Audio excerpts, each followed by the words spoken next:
All right, welcome back to the Dish and Swish podcast. I'm Amadeus Peterson here with Trevor Trost, and it has been an eventful week of basketball in the NBA. How we doing, Trost? We're doing good, man. There's a lot of headlines, a lot of basketball news, just a lot of basketball knowledge and statistics and stuff to take in this week. So we got a lot to talk about. Let's get right into it. We got a lot of things on the agenda. We're going to talk about the in-season tournament, how that played out, game of the week, recap of that, our upcoming game of the week as usual, our team spotlight, low light, random news, followed by our Dish and Swish draft. So kind of along our similar lines today, but we got a more in-depth breakdown for this week. So start us off with the first ever in-season tournament. Kind of every team. What did we see from all these teams involved? Yeah, so I think there were obviously 8 teams in the in-season tournament at the very end. The Lakers, Pacers, Pelicans, Bucks, Suns, Celtics, Kings, and Knicks.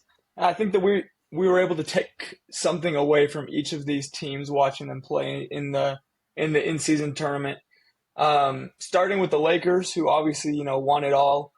I think that we learned that the Lakers are at their best. They're a top five defense in the league. They have lots of versatility, lots of switching. They have really good wings, and then they have Anthony Davis in the paint, who's blocking shots. And so they looked like a really good team that could potentially compete for a championship if things go right for them. So I think that's something that we were able to learn from the Lakers. And then I guess let's just go down the list from there. Yeah, so the team that they played in the championship, the Pacers. What we learned about the Pacers is that Tyrese Halliburton, I mean, we've been seeing it all year and we've kind of talked about it, is the real deal. He's going to be a star for a long time. And that this Pacers team is actually a fun team to watch. And there's a lot of young talent on the Pacers. So it'll be fun to watch how they grow and watch how Halliburton, because at this point, I really don't know what his ceiling is. I don't think anyone does, because I don't think we were expecting this much growth this quickly. And he's really becoming a star. So it's been fun to watch. What about the Pelicans? Yeah, the Pelicans, I mean they didn't go out very very well. They lost by 44 to the Lakers in the semifinals, but I think they do have lots of potential. And I think the best thing that they have going for them now is their wing depth.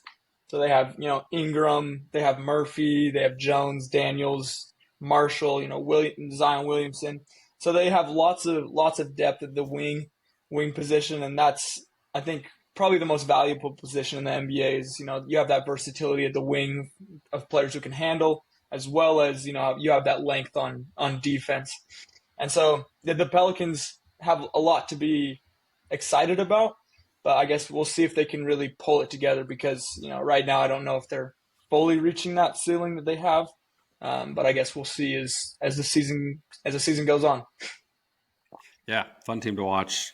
Along with another fun team to watch that is kind of new, not newer to the um, limelight, but it has a new core with the Bucks and Damian Lillard. Um, they're still kind of putting it together. It's hard to gauge where the Bucks are at, because you can tell they're still trying to figure out their team chemistry. So they're kind of a team to watch. Um, what do you think? Can they put it together by spring to be a contender, or do you think it'll take maybe a year? I mean, it's hard to count them out. It's hard, obviously, to start off the season. Not everything's been clicking. They haven't been shooting the ball very well. Um, yeah, they have a few things that they need to polish up. But I think come April, if things keep trending in this direction where they can slowly pull things together. I mean, they're not going to be a team you want to see in the playoffs. They're not going to be an easy out. So I think as any team that has Giannis and Dame on the same roster has a chance at making a deep run in the playoffs. So we'll see Well, come April. well, about another contender, the Phoenix Suns and their superstars are a team that I would not want to see in the playoffs either. What can you tell us No. about their in-season tournament run? Yes, I mean Kevin Durant and Devin Booker are the real deal. But honestly, we they can only do so much. I think is what we were able to see in the in-season tournament. I mean, the Lakers kind of had have that wing depth, and they have really good defensive versatility to at least defend two superstars. So I think it will be very interesting to see once Bradley Beal comes back into the mix, which I think he's coming back tomorrow. Is what has been reported. So we'll see what he adds, what he brings to the table. And so maybe that third star is what gets him over the hump. And so I guess adding Bradley Beal to the mix will be a big key to that equation and see if that's the answer to the needs that they have currently. Um, but yeah, I guess if we go to the East, a team that's been doing really well, but maybe didn't have the in-season tournament run that they wanted to in the Celtics, what were we able to learn about them? Yeah, I mean, we kind of see how injuries have plagued some of these really good teams and how they affect them. Uh, with Kristaps Porzingis out, you could definitely tell that the Celtics missed him. It's definitely hard to be without one of your key players, especially for me. I feel like guys um, have a bigger impact too if they're bigs or if they can contribute in other ways. So it's hard to be without guys who have a lot of size or assists in this league, playmaking ability. So um, Porzingis was a big hit for the Celtics, but I think there's still no doubt in everyone's mind that the Celtics are still a front runner for being a contender this year. They just have it all put together with their depth. It was interesting to watch how Drew Holiday would fit into their mix, but it's kind of been seamless to me how well that's working out. Obviously, they still have some things to work out, but for me, it doesn't seem like it's big things. It's the little things that they have to tweak here and there, and then obviously just health wise. Are you concerned with Kristaps Porzingis' injury history? How well he'll pan out this year for the Celtics? I mean, there's obviously yeah, you have to be at least a little bit worried because of his history, but I think it wasn't a super serious injury.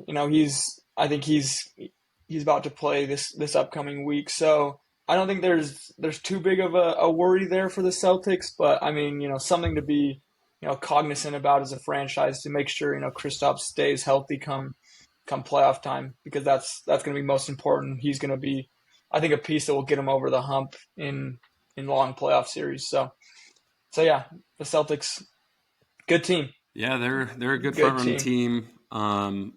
Got knocked out earlier than we expected, along with this other team that I got knocked out a little bit earlier than expected, the Sacramento Kings.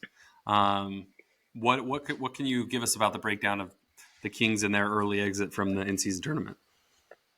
Yeah, I mean their exit was in dramatic fashion. It took a 50 piece from Steph Curry in Game 7 to knock him out of the playoffs. And I think one really interesting thing is I think the Kings are the new Warriors in that they play a similar style, and I think as of right now, I think the Kings are doing it better than the Warriors do it, right?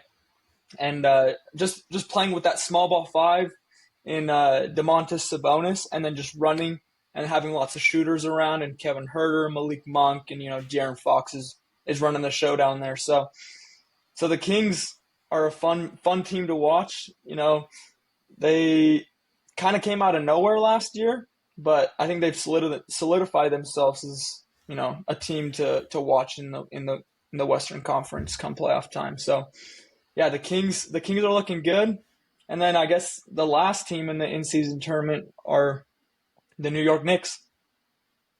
Yeah, the Knicks are trying to get out of their slump, their early season slump. And speaking of players in a slump, Julius Randle has been in a slump. We were talking about it shooting tour dates, but looks like he's kind of coming out of that funk a little bit.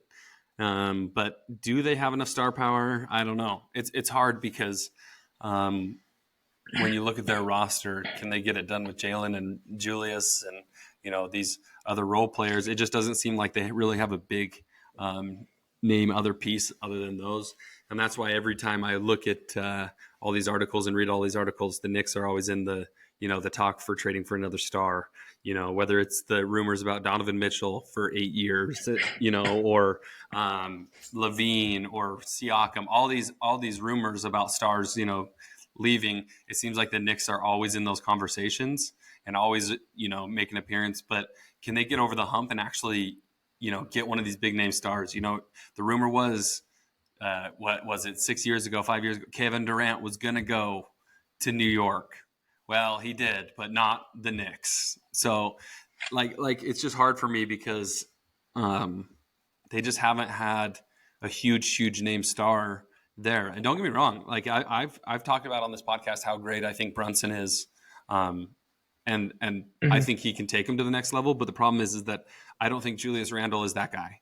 I don't think that he is the guy who's going to help them get to the West or Eastern Conference Finals. I don't think so. And I think you need a superstar. I think Jalen Brunson pairs well with superstars, and I think they just got to go out and get one. So we'll see. But they have enough pieces and draft picks. We'll just see if they want to deal them and try to make a run, or if they just try to rebuild. So we'll see. But overall, we had a fun week. It was a good week in Las Vegas. I'm sure the players enjoyed being in Vegas. Zion and Brandon Ingram were joking about winning all that money in Vegas. But was it a success in your eyes, and do you think it'll continue? I think it was a huge success, and I think it was a success because the players bought into it. You could tell that the teams that were in the in-season tournament really cared about winning, and they were doing everything they could, win the 500 grand. And I think more than that, I think these players are just competitive. There's a reason that they're in the NBA. Yeah. They want to win. And I know there was like a lot of talk about like the reward and all that, but I think in reality, like these players just want to win. And adding this tournament, gave them another thing to go and win. And, these teams were excited about it and, did everything they could to get the win. And I think it was a success. I think viewership was up in the NBA. I know I personally was I was looking forward to every single in-season tournament game. I was tuning in because I don't want to miss it. I don't want to miss the first ever in-season tournament. Yeah, let's be real. It was a smashing success. Adam Silver did a great job. I was questioning it when they first announced it, but like you said, the players bought in. Every game that was close felt like a playoff game. Talk about the Pacers home games, dude, that they were lit. Like those players were hyped. The fans made it feel like a playoff atmosphere. Half the Pacers bench, that's half of their salary would have been from winning the in-season tournament game. But just money alone, not even without the money, like you said, the players buying in and being competitive, and then also the fans buying in and making it seem like a playoff atmosphere. It was fun. I don't know. To me, it was better than Adam Silver probably could have thought it would have went. It was fun, and we'll see. I'm sure they'll do it again next year. I hope they kind of tweak it, a little bit to keep it interesting. But no, I think for the first year, it was really awesome. So, and our recap of our game of the week, which was the in-season tournament championship, which was the Lakers and Pacers. Lakers won 123-109. What breakdown can you give us from that? Yeah, I guess on the Lakers side, I think we saw a dominant performance from Anthony Davis. 41 points, 20 rebounds, 5 assists, 4 blocks. Honestly, I think we need to show AD some love. Like, he's only missed one game due to injury this entire season. I'm proud of that man. We need to give him his flowers. He had a big game, and he played like Anthony Davis is supposed to play. So we'll see if he can keep it up. Obviously consistency has been a thing that people have talked about, but for now we'll give him his flowers. That's a big game. LeBron had 24, 11 rebounds, 4 assists. He dealt with some early foul trouble in this game, but shook off the early foul trouble and ended up winning in-season tournament MVP. And then Austin Reeves was sick. He had the flu. put up 22 in the first half, ended the game with 28 points. LeBron was saying, he had the better flu game than Jordan. Oh boy. Um, and but yeah, no, it was fun to watch. I mean, it was an unconventional win. The Lakers didn't make a single three until the fourth quarter. And I Jeez. think I think that just tells you how good their defense was. That they didn't even need to be scoring threes to keep up with the Pacers. They were just so locked in on defense, and I think that starts with Jared Vanderbilt and Cam Reddish. Just taking turns on Tyrese Halliburton and picking him up full court, and it looked like they were making his life pretty tough. So yeah, and then I guess at the very end in their press conference, Darvin Ham called LeBron the front runner for MVP. So I think we'll talk about that a little bit later. We'll get into that. But what did we see on the Pacers side in this game? Yeah, I mean, it was obviously, like you said, the Pacers want to play super fast pace and want to score a lot. So obviously, you can tell just by the score that the Lakers did a good job at defending them.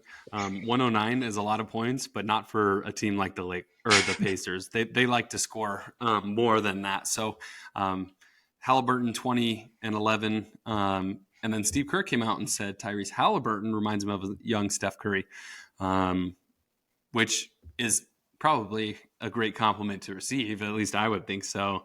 And then the Pacers obviously couldn't just keep up with the defensive versatility of the Lakers.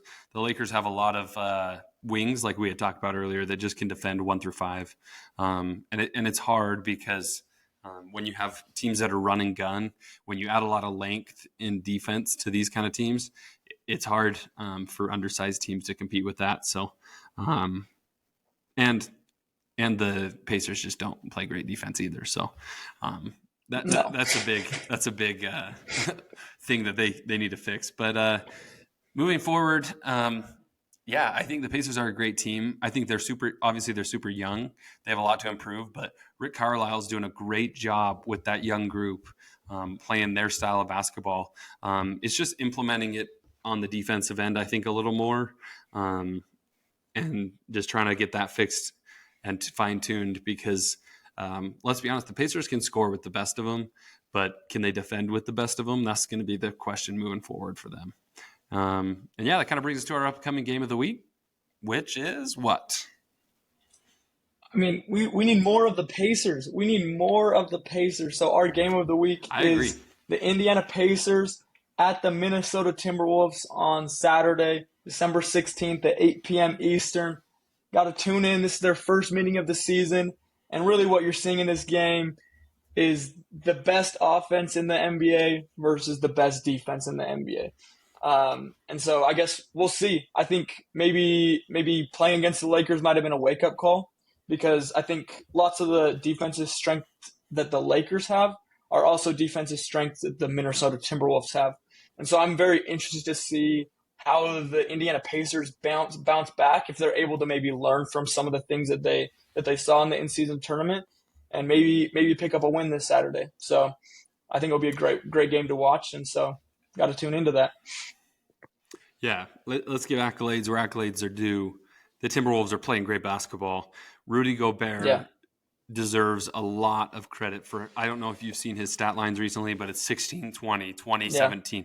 He's putting up monster numbers, and defensively, he's been like 3 blocks, 4 blocks, and his plus minus in an 8-point win the other day was plus 36, which is just insane. So, whereas yeah, that was looking like one of the most lopsided trades in NBA history, Gobert has had a little something to say about that this year. So the Timberwolves are the real deal. And I even doubted Gobert that trade, and he's making me look stupid for my doubt because they're playing good basketball. And Tim Conley, their general manager, is looking a lot better for that trade this year. That's for sure. So yeah, speaking of other teams who are performing very well, the Orlando Magic. yeah. They're looking nice. I don't think anyone was expecting the Magic to be this good. Like I know some people, saw them taking a jump, taking a step in the right direction, but man, this team is good. This team is really Yeah. good. Obviously led by Paulo Banchero and then you got Jalen Suggs, Franz Wagner. You got Cole Anthony coming off the bench. They have tons of versatility, lots of good players, and they're young. And so I guess where do you see this Magic team going this year and going forward? I guess. Well, I think they make the playoffs this year. Think that a first round exit is probably most likely for them. However, just because of their inexperience, the thing is that they can be good for years to come. Like you said, Cole Anthony is probably the best six man at this point so far in the season. I was looking at their overall roster and stats breakdown the other day, and I didn't realize how even their stats are. They have their Banchero and Wagner, which we had talked about. Those two are legit. Let's be real. Like Wagner and Banchero are a legit duo. Like Wagner came into the league by storm. Shout out to Franz. But like they got other dudes, like 1 through 12. They have dudes who can come out whenever they need them. Let's not forget about Jonathan Isaac, who's having a nice solid year this year. They have wing depth. They have Joe Ingles, which is, only putting up 5 or 6 points a game, but is having a crazy plus minus in his 19 minutes or 20 minutes. Yeah. They have dudes. They have some depth. I think that their ceiling right now is maybe first or second round exit, but for the future to come, the Orlando Magic are definitely someone that the teams need to keep on their radar, because if they can keep their core, they're going to be dangerous. They're going to be dangerous, especially with a guy like Banchero and my boy Franz. It honestly just feels good to see the Orlando Magic having a good season. I feel like it's been a really long time. I think that like the last time they were, a solid team was Dwight Howard. Yeah. Dwight Howard and Hedo Turkoglu, Rashard Lewis, like that. That seems like forever ago. Don't forget about like Jameer Nelson, ago. Bro. That was a good squad. Hey, true. Throwing some crazy lobs to Dwight Howard. Oof. Those are the days. It was a good squad. It was fun to watch. But those are the days. Brings us to our random news. You break us down. You actually sent me this one this week. This is pretty interesting. Dude, I thought this was funny, and I guess maybe it made me a little bit nostalgic. So the Cleveland Cavaliers G League affiliate team, the Cleveland Charge, have begun wearing elf-themed jerseys. And so, like, here, I'll break it down for you. They have the green jerseys with, like, a fake black belt on the jersey and then, like, a big gold buckle on it. And, it's something to behold. But I guess, for me, it's just reminded me of how much I miss the NBA Christmas jerseys. Oh, yeah. Should back. I don't know. I don't know what they you should think. Bring them back. Should they bring them back? Yeah. The Kobe Grinches, along with their jerseys, the Christmas jerseys, was one of the greatest things that has happened in NBA history. Like the players doing personalized Christmas shoes plus the jerseys was just an all around A+ for the NBA. Ever since we've gone away from that, the league stock has been down from that Christmas Day. So I think they should. I don't know about those jerseys. Those were a little hideous in my opinion, but the overall old school Christmas jerseys, I think bring those back for sure. For sure. What do you think? Yeah? Yeah. I'm ready for some Christmas jerseys. Nike needs to get on that. If Nike's listening to this, let them know that they should bring them back. I miss those, but just my opinion, What can I say? So I have some other random news because I didn't even talk to you about this before we started. Did you see the Phoenix Suns DJ this week trolling Steve Kerr? Oh yes, I did. Yeah, break it down for the people. Let them know what happened. Yeah, let's break it down. So Steve Kerr, I don't know what was this a couple months ago or was this a couple weeks ago or when was this? He I don't know. Post game. I feel like it's been a while.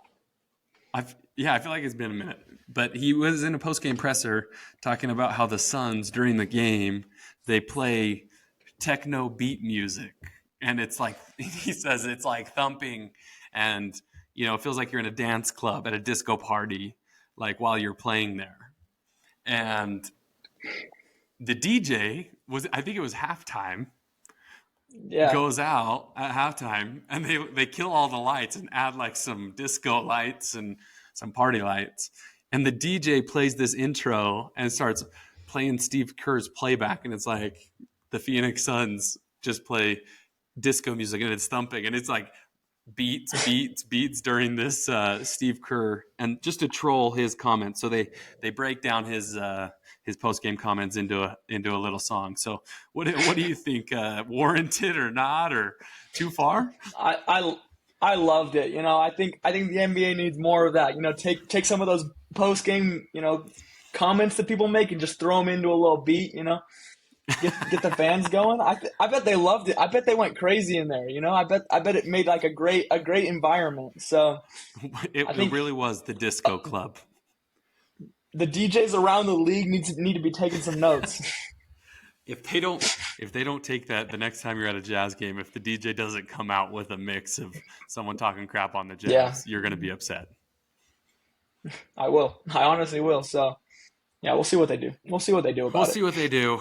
But on a much more serious note, I have a quiz for you before we get into our Dish and Swish draft, which I came Okay. up with this week. I was Yeah. reading an article about the NBA's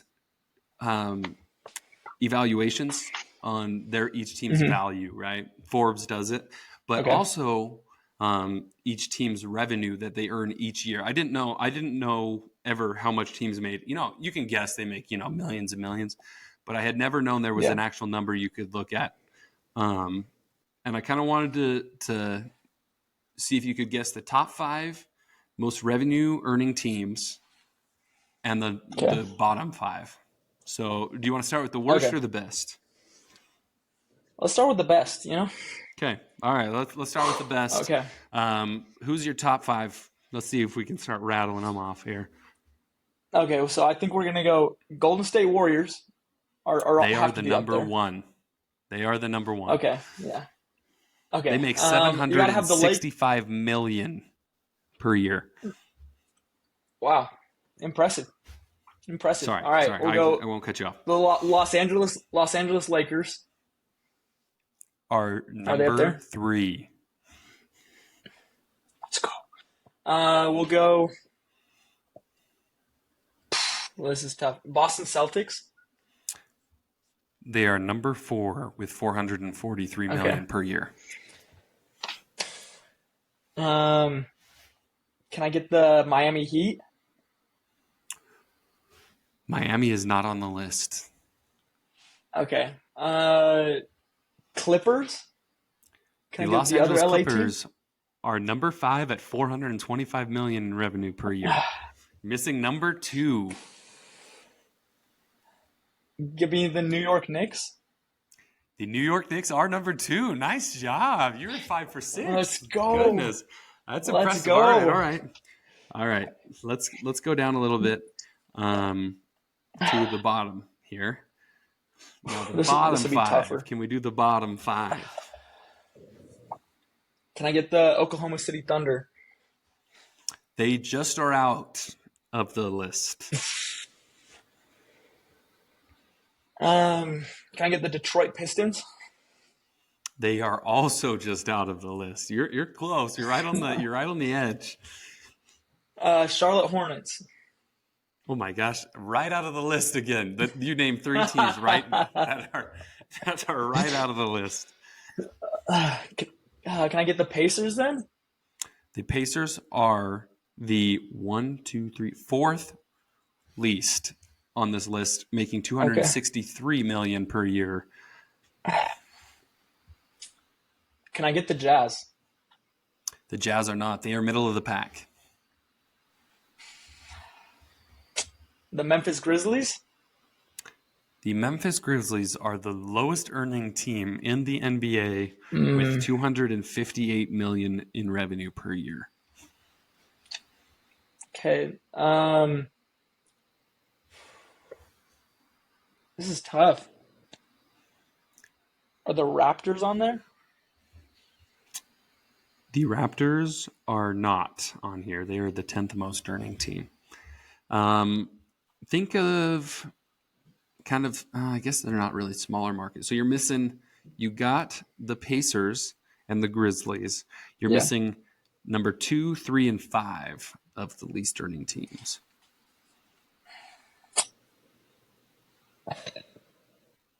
We've talked about Are one the Atlanta very recently. Hawks? Oh, on very recently. We've talked about all of them on the show. Are the Orlando Magic? The Orlando Magic are the 5th least at 261. Okay. So you're missing 2 and 3.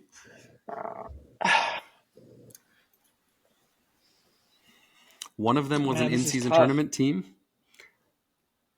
Okay. Is it the Bucks? Negative. It is not the Bucks. The Pelican. It has to be the Pelicans then. If it's not the Pelicans Bucks, are the Pelicans. 3rd least, yes, with 262. Okay. Now, the 2nd least in the league Yeah. is. We just talked about them too.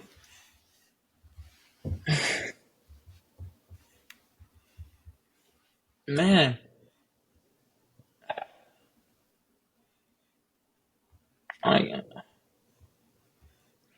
In our Who is game it? of the week, the Minnesota Timberwolves. Minnesota are the Timberwolves. 2nd Yeah. least with $259 million in revenue per year.